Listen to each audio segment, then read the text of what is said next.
ಶ್ರೀ ಗುರುಭ್ಯೋ ನಮಃ ಹರಿ ಓಂ ಪೂಜ್ಯಾಯ ರಾಘವೇಂದ್ರಾಯ ಸತ್ಯಧರ್ಮರತಾಯ ಚ ಭಜತಾಂ ಕಲ್ಪವೃಕ್ಷಾಯ ನಮತಾಂ ಕಾಮಧೇನವೇ. ಸಮಸ್ತ ಶ್ರೀ ಸರಳ ಪರಿಹಾರ ಜ್ಯೋತಿಷಾಲಯ ಸದಸ್ಯರೆಲ್ಲರಿಗೂ ಈ ನಿಮ್ಮ ರಾಘವೇಂದ್ರ ಹರಿದಾಸ ಗುರೂಜಿ ಮಾಡುವ ನಮಸ್ಕಾರಗಳು. ಸಮಸ್ತ ಕುಲ ಬಾಂಧವರಿಗೆ SSB ಜ್ಯೋತಿಷಾಲಯ ಯೂಟ್ಯೂಬ್ ಚಾನಲ್ಗೆ ಸ್ವಾಗತ ಸುಸ್ವಾಗತ ಕೋರುತ್ತಾ ಈ ದಿನ ನಾವು ಸಾಪ್ತಾಹಿಕ ಭವಿಷ್ಯ ಆಗಸ್ಟ್ 10ರಿಂದ 16ನೇ ತಾರೀಕುವರೆಗೂ ಗ್ರಹಗಳ ಸಂಚಾರ ಮತ್ತು ವಿಶೇಷ ಹಬ್ಬ ಹರಿದಿನಗಳು ಹಾಗೂ ದ್ವಾದಶ ರಾಶಿಗಳ ಭವಿಷ್ಯ, ಮೇಷರಾಶಿಯಿಂದ ಮೀನರಾಶಿವರೆಗೂ ಯಾವೆಲ್ಲ ಅನುಕೂಲತೆ ಅನಾನುಕೂಲತೆ ಹಾಗೂ ಪರಿಹಾರಗಳು ಇರುತ್ತೆ ಎಂಬುದನ್ನು ಎಲ್ಲವನ್ನ ಈ ಒಂದು ವಿಡಿಯೋದಲ್ಲಿ ಸಣ್ಣ ಪ್ರಯತ್ನ ಮಾಡೋಣ ಅಂತ ಹೇಳ್ತಾ, ಇನ್ನೂ ನಮ್ಮ ಚಾನಲ್ಗೆ ನೀವು ಸಬ್ಸ್ಕ್ರೈಬ್ ಆಗಿಲ್ಲ ಅಂದರೆ ದಯವಿಟ್ಟು ಸಬ್ಸ್ಕ್ರೈಬ್ ಆಗಿ. ಅದೇ ರೀತಿ ಜಾತಕ ಪರಿಶೀಲನೆ, ಜಾತಕ ಭರಿಸುವುದು, ಗೃಹ ಪ್ರವೇಶ, ಉಪನಯನ, ಇನ್ನಿತರ ಶುಭ ಕಾರ್ಯಗಳಿಗೆ ಪುರೋಹಿತರು ಅಥವಾ ಮಾರ್ಗದರ್ಶನ ಬೇಕಾಗಿದ್ದರೆ ನಮ್ಮ ವೈಯಕ್ತಿಕ ನಂಬರಾದ 7676762066 ಈ ನಂಬರಿಗೆ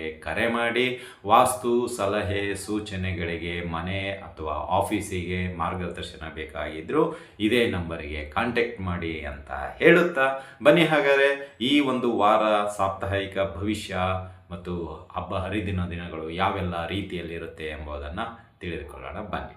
ಇಲ್ಲಿ ಮೊದಲನೆಯದಾಗಿ ಗ್ರಹಗಳ ಸಂಚಾರವನ್ನು ನಾವು ನೋಡೋದಾದರೆ ಮೊದಲನೆಯದು ಬರೋದು ಶನಿ ಮಹಾರಾಜರು. ಶನಿ ಮಹಾರಾಜರು ಮೀನ ರಾಶಿಯಲ್ಲಿ ವಕ್ರಿಯರಾಗಿದ್ದಾರೆ. ಅದೇ ರೀತಿಯಾಗಿ ರಾಹು ಕುಂಭ ರಾಶಿಯಲ್ಲಿದ್ದಾರೆ, ಕೇತು ಸಿಂಹ ರಾಶಿಯಲ್ಲಿದ್ದಾರೆ. ಇನ್ನು ಕುಜ ಬಂದುಬಿಟ್ಟು ನಿಮಗೆ ಮಿಥುನ ರಾಶಿಯಲ್ಲಿ ಇದ್ದಾರೆ.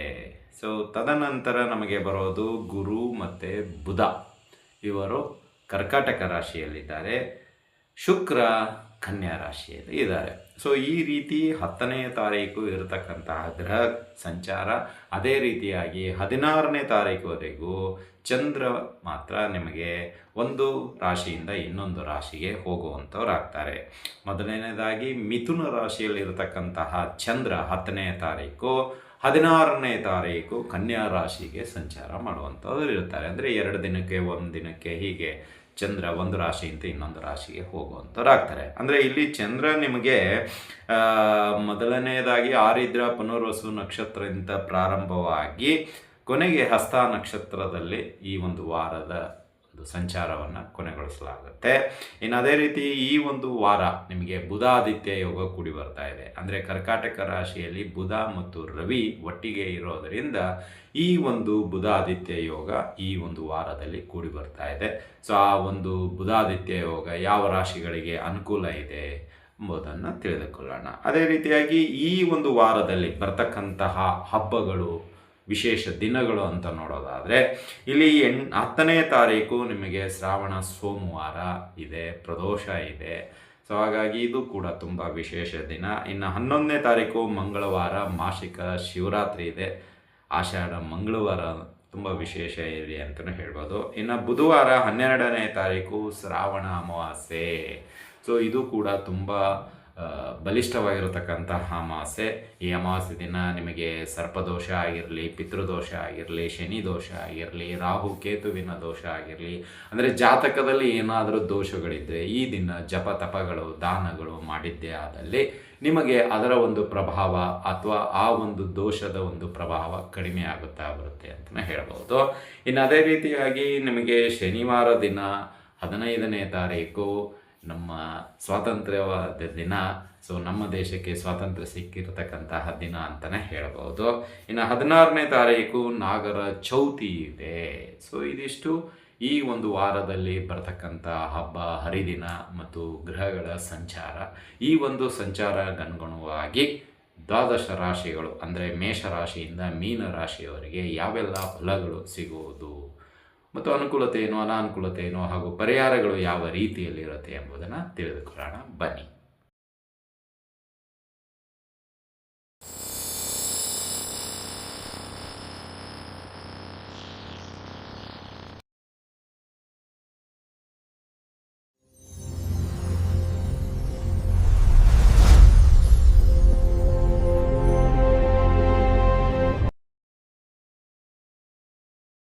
ದ್ವಾದಶ ರಾಶಿಗಳಲ್ಲಿ ಮೊದಲನೇ ರಾಶಿಯಾಗಿರ್ತಕ್ಕಂತಹ ಮೇಷರಾಶಿ. ಈ ಮೇಷರಾಶಿಯವರಿಗೆ ಈ ಆಗಸ್ಟ್ 10ರಿಂದ 16ನೇ ತಾರೀಕುವರೆಗೂ ಯಾವೆಲ್ಲ ಅನುಕೂಲತೆ ಇದೆ, ಅನಾನುಕೂಲತೆ ಇದೆ ಹಾಗೂ ಪರಿಹಾರಗಳು ಯಾವ ರೀತಿಯಲ್ಲಿರುತ್ತೆ, ಈ ಸಾಪ್ತಾಹಿಕ ಭವಿಷ್ಯ ಮೇಷರಾಶಿಯವರಿಗೆ ಯಾವೆಲ್ಲ ರೀತಿಯ ಒಂದು ಕೂಡಿರುತ್ತೆ ಎಂಬುದನ್ನು ನೋಡೋಣ. ಇಲ್ಲಿ ಮೇಷರಾಶಿಯವರಿಗೆ ಈ ವಾರ ನಿಮಗೆ ಒಂದು ಶುಭವಾರ್ತೆ ಸಿಗುವುದುಂಟು. ಅದು ನಿಮ್ಮ ವೃತ್ತಿ ಬದುಕಿಗೆ ಸಂಬಂಧಪಟ್ಟಿರತಕ್ಕಂಥದ್ದಾಗಿರುತ್ತೆ. ಅಂದರೆ ಇಲ್ಲಿ ಶುಭವಾರ್ತೆ ಯಾವ ರೀತಿ? ವೃತ್ತ ಅಂದರೆ ಏನು? ನೀವು ಕೆಲಸ ಮಾಡುವಂತಹ ಕಾರ್ಯ, ನೀವು ಬಿಸ್ನೆಸ್ ಮಾಡ್ತಾ ಇದ್ದರೆ ಅದರಲ್ಲಿ ಒಳ್ಳೆಯ ಶುಭ ವಾರ್ತೆ. ಅಂದರೆ ನಿಮ್ಮ ಬಿಸ್ನೆಸ್ಸಿಗೆ ಸಂಬಂಧಪಟ್ಟಂತಹ ಒಂದಿಷ್ಟು ಏನೋ, ಈಗ ನೀವು ಲೋನಿಗೆ ಅಪ್ಲೈ ಮಾಡಿದ್ದೇ ಆಗಿರ್ಬೋದು, ಲೋನ್ ಸ್ಯಾಂಕ್ಷನ್ ಆಗುವಂಥದ್ದು ಒಂದು ಶುಭವಾರ್ತೆ. ಅಥವಾ ನೀವು ಯಾವುದಾದ್ರೂ ಒಂದು ಪ್ರಾಡಕ್ಟನ್ನು ಅತಿಯಾಗಿ ಸೇಲ್ ಮಾಡ್ತಾ ಇರೋದರಿಂದ ಕಂಪ್ನಿ ನಿಮ್ಮನ್ನು ಗುರುತಿಸಿ ಒಂದಿಷ್ಟು ಕ್ರೆಡಿಟೋ ಅಥವಾ ಏನಂತೀರ ಅದರದೇ ಆದಂಥ ಬಹುಮಾನವನ್ನು ನಿಮಗೆ ವಿತರಣೆ ಮಾಡ್ಬೋದು. ಅಥವಾ ನೀವು ಒಂದು ಕಂಪ್ನಿಯಲ್ಲಿ ಕೆಲಸ ಮಾಡ್ತಾ ಇದ್ದರೆ ನಿಮ್ಮ ಕೆಲಸವನ್ನು ಗುರುತಿಸಿ, ಅಂದರೆ ನೀವು ಮಾಡಿರ್ತಕ್ಕಂಥ ಕೆಲಸ ಕಾರ್ಯಗಳು ಕಳೆದ ಒಂದು ಮೇ, ಜೂನ್, ಜುಲೈವರೆಗೂ ಮಾಡಿರ್ತಕ್ಕಂಥ ಉತ್ತಮ ಕಾರ್ಯಗಳನ್ನು ಅವರು ಪರಿಗಣಿಸಿ ಅದಕ್ಕೆ ಒಂದು ಸೂಕ್ತ ಬಹುಮಾನ ಅಥವಾ ಸರ್ಟಿಫಿಕೇಟು ಅಥವಾ ನಿಮ್ಮ ಒಂದು ಕೆಲಸವನ್ನು ಇತರೆ ಸದಸ್ಯರ ಜೊತೆ ಹಂಚಿಕೊಳ್ಳೋದು, ಈ ರೀತಿ ಒಂದಿಷ್ಟು ಶುಭವಾರ್ತೆಗಳು, ಅಂದರೆ ನಿಮ್ಮನ್ನು ಕರೆಸು ಏನೋ ಒಂದು ಸನ್ಮಾನ ಮಾಡುವಂತಹ ಶುಭವಾರ್ತೆ ಈ ಒಂದು ದಿನದಲ್ಲಿ ಸಿಗುವಂಥದ್ದಾಗತ್ತೆ. ಈ ಒಂದು ವಾರದಲ್ಲಿ ಅಂದರೆ 10ರಿಂದ 16ನೇ ತಾರೀಕುವರೆಗೂ ಅಂತಲೇ ಹೇಳ್ಬೋದು. ಅಂದರೆ ಇಲ್ಲಿ ಮೇಷರಾಶಿಯವರಿಗೆ ಉದ್ಯೋಗದಲ್ಲಿ ಒಂದು ರೀತಿ ತುಂಬ ಅನುಕೂಲಕರ ವಾತಾವರಣ ಈ ಒಂದು ವಾರದಲ್ಲಿ ಕಂಡುಬರುವಂಥದ್ದಾಗತ್ತೆ. ಉದ್ಯೋಗದಲ್ಲಿ ನಿಮ್ಮ ಒಂದು ಮಾತಿನಿಗೆ ಪರಿಗಣನೆ ತೆಗೆದುಕೊಳ್ಳಲಾಗುತ್ತೆ. ಅಂದರೆ ಇಂಪಾರ್ಟೆಂಟ್ ಏನು ಇರುತ್ತೆ, ನೀವು ಏನು ಹೈಲೈಟ್ ಮಾಡಿರ್ತೀರೋ ಅದನ್ನು ಆಕ್ಸೆಪ್ಟ್ ಮಾಡುವಂಥದ್ದಾಗುತ್ತೆ. ಕಂಪ್ನಿ ಯಜಮಾನ ಆಗಿರ್ಬೋದು, ನಿಮ್ಮ ಏನಂತೀರ ಕೊಲೀಗ್ಸ್ ಅಂತೀರಲ್ಲ ಅವರು ಕೂಡ ಆಗಿರ್ಬೋದು. ಅಂದರೆ ನಿಮ್ಮ ಮಾತಿಗೆ ಮನ್ನಣೆ ಸಿಗುವಂಥದ್ದರ ಜೊತೆಗೆ ವೃತ್ತಿ ಬದುಕಿನಲ್ಲಿ ಒಂದಿಷ್ಟು ಎತ್ತರ ಹಂತಕ್ಕೆ ಹೋಗುವಂತಹ ಸಾಧ್ಯತೆಗಳು ಈ ಒಂದು ವಾರದಲ್ಲಿ ಕಂಡು ಬರ್ತಾ ಇದೆ ಅಂತಲೇ ಹೇಳ್ಬೋದು. ಇನ್ನು ಯಾರೆಲ್ಲ ಹೊಸ ಉದ್ಯೋಗದ ಆಯ್ಕೆಗಾಗಿ ಚಿಂತನೆ ಮಾಡ್ತಾ ಇದ್ದೀರೋ ಖಂಡಿತವಾಗಿ ಪ್ರಯತ್ನ ಮಾಡಿದರೆ ನಿಮಗೆ ಈ ಒಂದು ವಾರದಲ್ಲಿ ನಿಮ್ಮ ಒಂದು ಕನಸಿನ ಕೆಲಸ ಸಿಗುವಂಥದ್ದಾಗತ್ತೆ. ಅಥವಾ ಯಾರೆಲ್ಲ ನಿರುದ್ಯೋಗದಿಂದ ತುಂಬ ಬೇಜಾರಾಗಿದ್ದೀರೋ ಖಂಡಿತವಾಗಿಯೂ ಈ ವಾರ ನೀವು ಸೋಮವಾರ ದಿನ ಶಿವನ ದರ್ಶನ ಮಾಡಿ ನಿಮ್ಮ ಒಂದು ಅಪ್ಲಿಕೇಶನ್ ಹಾಕಿದ್ದೆ ಆದಲ್ಲಿ ಅದು ತುಂಬ ನಿಮ್ಮ ಒಂದು ವೈಯಕ್ತಿಕ ಬದುಕು ಚೇಂಜ್ ಆಗುವಂತಹ ಲಕ್ಷಣವೂ ಕೂಡ ಇದೆ.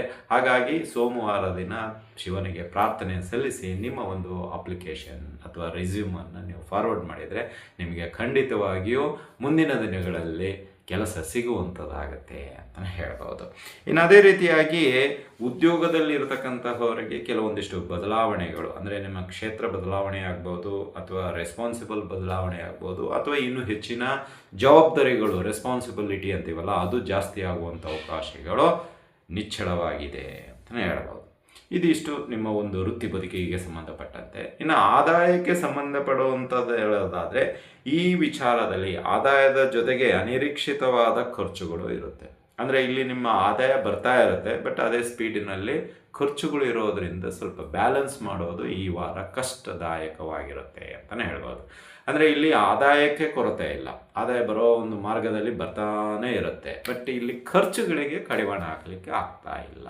ಬಲವಾದ ಖರ್ಚುಗಳು, ಮಕ್ಕಳ ಒಂದು ವಿದ್ಯಾಭ್ಯಾಸದ ಫೀಸ್ ಆಗಿರ್ಬೋದು, ಕುಟುಂಬ ನಿರ್ವಹಣೆ ಒಂದಿಷ್ಟು ಖರ್ಚುಗಳಾಗಿರ್ಬೋದು, ಕೌಟುಂಬಿಕವಾಗಿರತಕ್ಕಂತಹ ಒಂದಿಷ್ಟು ವೈಯಕ್ತಿಕ ಖರ್ಚುಗಳಾಗಿರ್ಬೋದು, ಈ LIC ಪಾಲಿಸಿ ಅಥವಾ ಮಂತ್ಲಿ ಏನೋ ಒಂದು ಮಕ್ಕಳ ಭವಿಷ್ಯಕ್ಕಾಗಿ ಅಥವಾ ನಮ್ಮ ಭವಿಷ್ಯಕ್ಕಾಗಿ ಕಟ್ಟುವಂಥದ್ದು ಇರುತ್ತೆ, ಅಥವಾ ಈ ಲೋನುಗಳು EMI ಮತ್ತೊಂದು ಮಗದೊಂದು ಇರುತ್ತೆ. ಸೊ ಇವನ್ನ ಎಲ್ಲ ಒಂದು ರೀತಿಯಲ್ಲಿ ಪ್ರತಿ ತಿಂಗಳು ಬ್ಯಾಲೆನ್ಸ್ ಮಾಡುವಂತಹ ಒಂದಿಷ್ಟು ಇರುತ್ತೆ. ಸೊ ಅದನ್ನು ಬ್ಯಾಲೆನ್ಸ್ ಮಾಡೋದು ಈ ಒಂದು ವಾರದಲ್ಲಿ ನಿಮಗೆ ಸ್ವಲ್ಪ ಏನಂತೀರ ಟಾಸ್ಕ್ ರೀತಿಯಲ್ಲಿ ಇರುತ್ತೆ. ಅಂದರೆ ಯಾವುದಕ್ಕೆ ಪ್ರಿಯಾರಿಟಿ ಕೊಡಬೇಕು, ಮೊದಲನೇದು ಪ್ರಾಶಸ್ತ್ಯ ಯಾವುದು ಅನ್ನೋದು ಒಂದು ಸ್ವಲ್ಪ ಗೊಂದಲ ಇರುವಂಥದ್ದು ಆಗಿರುತ್ತೆ. ಬಟ್ ಆದರೆ ಇಲ್ಲಿ ನಿಮಗೆ ಈ ಒಂದು ವಾರ ಆದಾಯಕ್ಕೆ ಕೊರತೆ ಇಲ್ಲ, ಆದರೆ ಖರ್ಚುಗಳನ್ನು ನಿಭಾಯಿಸೋದು ಸ್ವಲ್ಪ ಕಷ್ಟ ಅಂತಲೇ ಹೇಳಬಹುದು. ಇನ್ನು ಅದೇ ರೀತಿಯಾಗಿ ಕುಟುಂಬ ಮತ್ತು ದಾಂಪತ್ಯ ಜೀವನದಂತ ನೋಡೋದಾದರೆ ಇಲ್ಲಿ ಸಣ್ಣ ವಿಷಯವನ್ನು ದೊಡ್ಡ ವಿಷಯವನ್ನಾಗಿ ಮಾಡೋದು ಅದು ಒಂದು ರೀತಿಯಲ್ಲಿ ನಿಮಗೆ ಬೇಜಾರು ಅನಿಸ್ಬಿಡುತ್ತೆ. ಅಂದರೆ ನಿಮ್ಮ ಒಂದು ಮಾತು ಎಲ್ಲೋ ಒಂದು ಅಪ್ಪಿತಪ್ಪಿ ಒಂದು ಮಾತನ್ನು ನೀವು ನಿಮ್ಮ ಕುಟುಂಬ ಸದಸ್ಯರ ಜೊತೆ ಹಂಚಿಕೊಂಡಿರ್ತೀರ. ಬಟ್ ಅವರ ಅಭಿಪ್ರಾಯ ಪ್ರಕಾರ ನೀವು ಆ ರೀತಿ ಮಾತನಾಡಬಾರ್ದಾಗಿತ್ತು ಅಂತ ಒಂದು ಹೈಲೈಟ್ ಅಷ್ಟೇ. ಬಟ್ ಅದನ್ನು ಬರೋ ಅಡ್ವರ್ಟೈಸ್ಮೆಂಟ್ ರೀತಿಯಲ್ಲಿ ಹೋಗ್ತಾ ಇರೋದ್ರಿಂದ ನಿಮಗೆ ಇದಕ್ಕೆ ಸ್ವಲ್ಪ ಬೇಜಾರಾಗ್ಬಿಡುತ್ತೆ. ಎಲ್ಲೋ ಅಲ್ಪ ಪ್ರಮಾಣದಲ್ಲಿ ಅಥವಾ ಸಣ್ಣ ಪ್ರಮಾಣದಲ್ಲಿ ನನ್ನ ಒಂದು ಮಿಸ್ಟೇಕನ್ನು ನೀವು ಈ ಚಿಂಗಮ್ ಹಾಕಿ ಎಳೆದಂಗೆ ಎಳೆದ್ಬಿಟ್ರೆ ಹೇಗೆ ಅನ್ನೋ ಒಂದು ಮಾನಸಿಕತೆಯಲ್ಲಿ ಈ ವಾರ ನೀವು ಕೂತ್ಕೊಳ್ಳುವಂಥದ್ದಾಗುತ್ತೆ. ಅಂದರೆ ಕುಟುಂಬದ ಒಂದಿಷ್ಟು ಸದಸ್ಯರು ನೀವು ಆಡಿರತಕ್ಕಂತಹ ಮಾತುಗಳನ್ನು ಅವರು ಹೈಲೈಟ್ ಮಾಡಿ ಸುಮಾರು ಜನಕ್ಕೆ ತಲುಪಿಸ್ಬಿಡ್ತಾರೆ ಕ್ಷಣಾರ್ಧದಲ್ಲೇ. ಇದರಿಂದ ಸ್ವಲ್ಪ ನಿಮಗೆ ಮಾನಸಿಕವಾಗಿ ಕುಗ್ಗಿ ಹೋಗಿಬಿಡ್ತೀರಾ. ಸೊ ಅವರ ಒಂದು ನಡವಳಿಕೆ ಅಂತೀವಿ ಅದು ಇಷ್ಟ ಆಗೋದಿಲ್ಲ. ಮುಂದೆ ಭವಿಷ್ಯತ್ ಕಾಲದಲ್ಲಿ ಅವರಿಂದ ಎಚ್ಚರದಿಂದ ಇರುವಂತಹ ಪ್ರಯತ್ನವೂ ಕೂಡ ಈ ವಾರದಿಂದಲೇ ನೀವು ಪ್ರಾರಂಭ ಆಗುತ್ತೆ. ಯಾಕಂದರೆ ಆಲ್ರೆಡಿ ನಮ್ಗೆ ಗೊತ್ತಾಗೋಯ್ತು ಆ ವ್ಯಕ್ತಿತ್ವ ಹೇಗೆ ಏನು ಎತ್ತ ಅಂತ. ಇದರಿಂದ ನಾವು ನೋವುಗಳನ್ನು ಅನುಭವಿಸಿದ್ವಿ, ಅವಮಾನಗಳನ್ನು ಅನುಭವಿಸುವಂಥದ್ದು ಆಗ್ತಾ ಇದೆ. ಸೊ ಹಾಗಾಗಿ ಆ ವ್ಯಕ್ತಿಯಿಂದ ದೂರ ಇರೋದೇ ಬೆಟ್ರು ಅಂತ ನಿಮ್ಮ ಮಾನಸಿಕತೆಯಲ್ಲಿ ಕೂಡಿಕೊಳ್ಳುವಂಥದ್ದಾಗತ್ತೆ.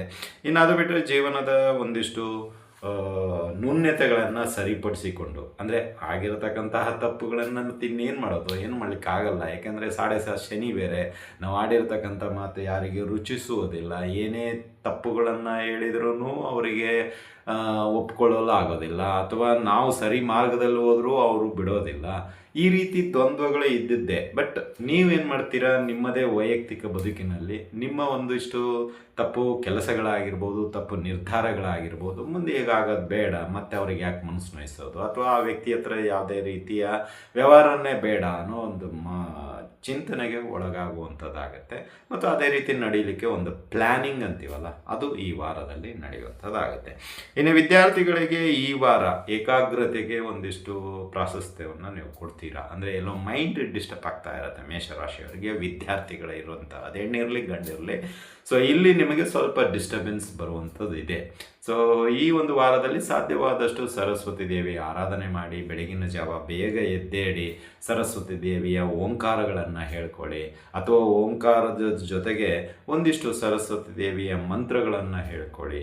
ಸೊ ಇದರಿಂದ ನಿಮಗೆ ಸ್ವಲ್ಪ ಏನಾಗುತ್ತೆ, ಏಕಾಗ್ರತೆ ಜಾಸ್ತಿಯಾಗಿ ಒಳ್ಳೆಯ ಒಂದು ವಿಷಯವನ್ನು ಕಲಿಯಲು ನಿಮಗೆ ಆಸಕ್ತಿ ಬರುವಂಥದ್ದಾಗತ್ತೆ ಅಂತಲೇ ಹೇಳ್ಬೋದು. ಇನ್ನು ನಿಮಗೆ ಈ ಒಂದು ವಾಹನದ ಅಂದರೆ ಈ ಒಂದು ವಾರದಲ್ಲಿ ವಾಹನ ಕೊಂಡುಕೊಳ್ಳುವ ಯೋಗ, ಅಥವಾ ವಾಹನದ ಬಗ್ಗೆ ಯಾವುದೋ ಒಂದು ಹಳೆ ಗಾಡಿ ಇತ್ತು, ಈಗ ಆಷಾಢ ಮಾಸ ಆಫರ್ ಅಂತ ಇದೆ, ಸೊ ಆ ಎಕ್ಸ್ಚೇಂಜ್ ಆಫರಲ್ಲೋ ಅಥವಾ ಹೊಸ ಗಾಡಿಗೆ ಬುಕ್ ಮಾಡುವಂಥದ್ದಾಗ್ಬೋದು. ಡೆಲಿವರಿ ಅಂತಲ್ಲ, ತಗೊಳ್ಳೋದಂಥದ್ದಲ್ಲ, ಬಟ್ ಬುಕ್ ಮಾಡಿ ಮುಂದೆ ಒಳ್ಳೆಯ ದಿನದಲ್ಲಿ ತೆಗೆದುಕೊಳ್ಳಲಿಕ್ಕೆ ಒಂದು ಪ್ಲ್ಯಾನು, ಬುಕ್ಕಿಂಗ್ ಅಂತೀವಲ್ಲ, ಸೊ ಅದು ಈ ಒಂದು ಸಮಯದಲ್ಲಿ ಈ ಒಂದು ವಾರದಲ್ಲಿ ಮಾಡುವಂಥದ್ದಾಗುತ್ತೆ. ಅದು 2 ವೀಲರ್ ಆಗಿರ್ಬೋದು, 4 ವೀಲರ್ ಆಗಿರ್ಬೋದು, ಆಟೋ ಆಗಿರ್ಬೋದು, ಟ್ರ್ಯಾಕ್ಟರ್ ಆಗಿರ್ಬೋದು, ಯಾವುದು ನಿಮ್ಮ ಒಂದು ಕನಸಿನ ವಾಹನ ಇದೆ ಅದು ಈ ವಾರ ಬುಕ್ ಆಗುವಂಥದ್ದಾಗುತ್ತೆ ಮೇಷರಾಶಿಯವರಿಗೆ ಅಂತಲೇ ಹೇಳ್ಬೋದು. ಇನ್ನು ಆರೋಗ್ಯದ ವಿಚಾರಕ್ಕೆ ಬರೋದಾದರೆ ಈ ವಾರ ಸಾಧ್ಯವಾದಷ್ಟು ಆರೋಗ್ಯ ಉತ್ತಮವಾಗಿರುತ್ತೆ. ಆದರೆ ನಿದ್ದೆ ಮತ್ತು ಹೊಟ್ಟೆ ಉರಿ ಈ ಎರಡೂ ವಿಷಯಗಳಿಗೆ, ಅಥವಾ ಈ ಎರಡೂ ನೋವುಗಳಿಗೆ ನೀವು ಸ್ವಲ್ಪ ನೋವು ತಿನ್ನಬೇಕಾಗುವಂಥದ್ದಾಗತ್ತೆ. ಅಂದರೆ ಅದಕ್ಕೆ ಸಮಯ ಮೀಸಲಿಡಬೇಕಾಗತ್ತೆ. ಈಗ ಹೊಟ್ಟೆ ನೋವು ಬಂದಾಗ ಒಂದಿಷ್ಟು ರೆಸ್ಟ್ ತಗೋಬೇಕು ಅನ್ನೋ ಒಂದು ಕಲ್ಪನೆ ಬಂದಾಗ ನೀವು ರೆಸ್ಟ್ ತಗೊಳ್ತೀರಾ.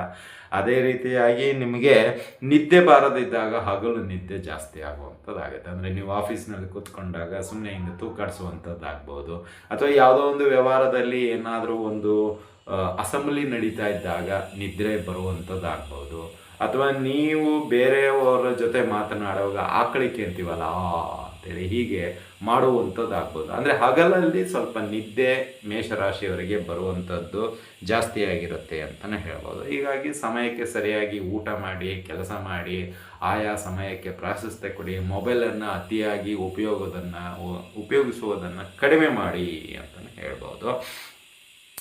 ಇದಿಷ್ಟು ನಿಮಗೆ ಸಂಬಂಧಪಟ್ಟಂತಹ ಈ ವಾರದ ಪ್ರಮುಖ ವಿಚಾರಗಳು. ಇನ್ನೂ ನಮಗೆ ಒಂದಿಷ್ಟು ಈ ಎಲ್ಲ ಏನು ನಿದ್ದೆ ಬಾರದೇ ಇರುವಂಥದ್ದು, ಅಥವಾ ಹೊಟ್ಟೆ ಉರಿ, ಅಥವಾ ಕೆಲವು ಕೆಲಸ ಕಾರ್ಯಗಳು, ಅಥವಾ ನಮ್ಮ ಮಾತುಗಳಿಗೆ ಅಗೌರವ, ಅಥವಾ ಇನ್ನಿತರ ಕೆಲವು ನಕಾರಾತ್ಮಕ ಚಿಂತನೆಗಳು ದೂರ ಮಾಡುವುದಕ್ಕಾಗಿ ಈ ಒಂದು ಆಷಾಢ ಮಾಸ ತುಂಬ ಅನುಕೂಲತೆಯಿಂದ ಕೂಡಿರುತ್ತೆ. ಆಷಾಢ ಮುಗಿದ ನಂತರ ಶ್ರಾವಣ ಮಾಸ ಬರುವಂಥದ್ದಾಗತ್ತೆ. ಹಾಗಾಗಿ ಇಲ್ಲಿ ಎರಡೂ ಇದೆ ನಿಮಗೆ. ಒಂದು ಆಷಾಢ ಮಾಸ, ಅಮಾವಾಸ್ಯೆ ಕಳೆದ ನಂತರ ಶ್ರಾವಣ ಮಾಸ, ಅಂದರೆ 12ರವರೆಗೂ ಆಷಾಢ ಮಾಸ, ತದನಂತರ ಶ್ರಾವಣ ಮಾಸ. ಹೀಗಾಗಿ ಇಲ್ಲಿ ಎರಡೂ ಮಾಸಗಳು ಕೂಡಿ ಬರ್ತಾ ಇರೋದರಿಂದ ಸೋಮವಾರ ಮತ್ತು ಶುಕ್ರವಾರ ತುಂಬ ಪ್ರಾಶಸ್ತ್ಯತೆಯಿಂದ ಕೂಡಿರುತ್ತೆ.